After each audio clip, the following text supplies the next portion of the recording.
We are following developments in the case against Grant Hardin. He's the man convicted of murder and rape in Benton County, now charged in a prison escape that happened this year.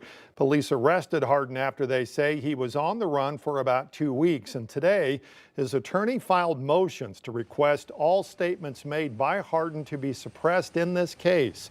They didn't specify what he said in the statements and argued the burden of proof is on the state to prove Hardin knowingly made the statements. The next hearing on all this scheduled for October 21st. Tomorrow, lawmakers at Arkansas's Capitol will take up a formal complaint from all those who are against the Franklin County mega prison project.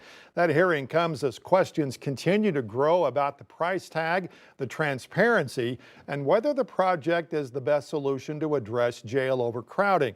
5 News reporter Lauren Spencer joining us now. There are 2 stakeholders, Lauren, who are urging the state to look at some other options. Yeah, critics say this billion-dollar proposal isn't the only answer to Arkansas's overcrowding crisis. Sarah Moore with the Arkansas Justice Reform Coalition says the state should invest in re-entry programs and alternatives to incarceration.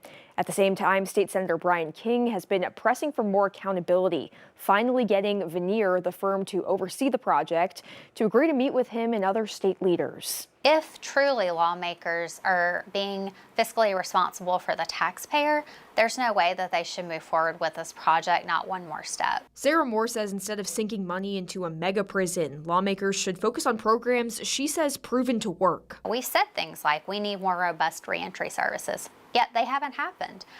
We know that county jails are mostly full of pretrial individuals, people not convicted but accused, who are languishing because they're too poor and don't have $100 to be able to buy their freedom. And she argues when you look at the data, crime is down in the state. She also points to the state ending an early release program in 2023, a move she says added to county jail backup. There is nothing out in any of the study in regard to length of sentence that actually says that longer sentences help to reduce recidivism or keep people from committing additional crimes. State Senator Brian King says after months of being ignored, he asked the state to stop payments to Veneer, the construction firm hired to oversee the project, just to get a meeting. When you have to wait months to get down to threatening, how can you trust anybody? I mean, realistically, like I said, put yourself in a homeowner or business situation, build a building with a contractor that won't answer your questions, but yet keeps sending you a bill that you're paying every month and they won't even meet with you. That meeting with Veneer and corrections leaders is still being scheduled. In the meantime, King says citizens raising questions should be taken seriously. They're trying to raise legitimate questions about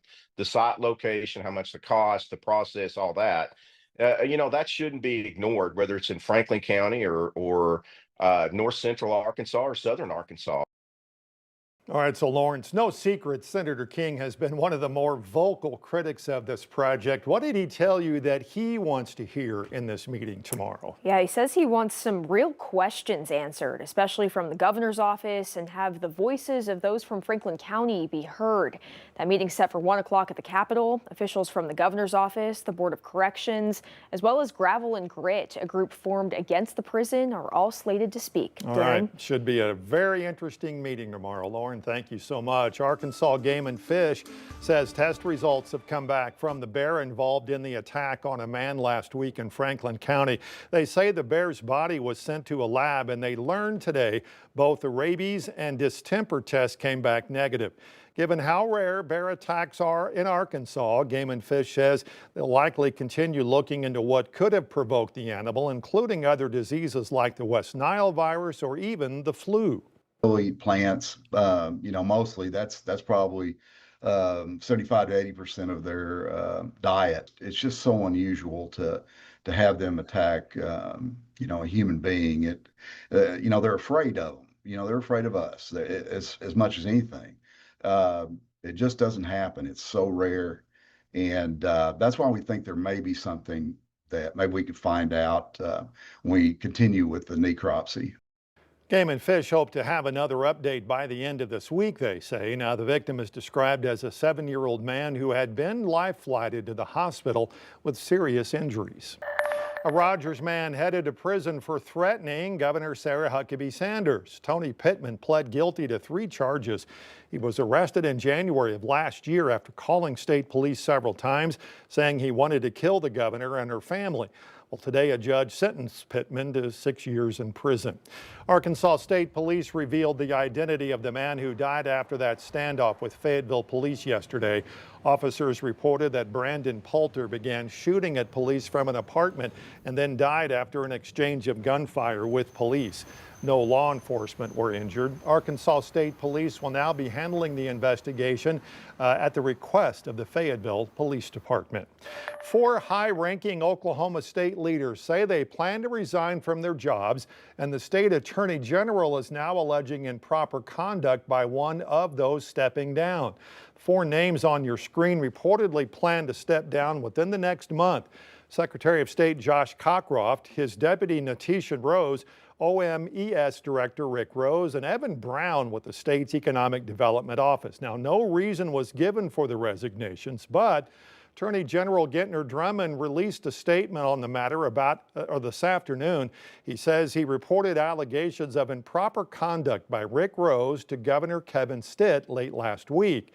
In the letter to the governor, Drummond wrote that Rose refused to process the lawful purchase of vehicles his agents need to perform their jobs, and then noted that his refusal was presumably at Stitt's instruction. In a statement released tonight, Drummond added that he believes Rose's resignation is related to the information he gave to the governor last week. It's unclear if the other departures are related to the allegations that Drummond brought against Rick Rose. Missouri's new Attorney General took her oath of office tonight. Catherine Hanaway is the first woman to hold that job in Missouri. Hanaway says her priorities will be to ensure law enforcement agencies have the tools they need to protect the public and enforce state laws. She also says she's expecting to defend a mid-decade redistricting plan that's moving through the state legislature. I don't think there's any constitutional prohibition on redistricting mid-decade. What the Constitution says is, they have to be as compact as possible and as clearly reflect the population as possible. I'm not so sure that 2020 census clearly reflected the population, so I don't think it's wrong that we're taking another look. Hanaway takes over for Eric Schmidt, who left for a position in the Trump administration as co-deputy director of the FBI. U.S. Supreme Court handed the Trump administration a victory tonight in a case that centered on immigration enforcement. Torian Small has the latest reaction tonight from the White House.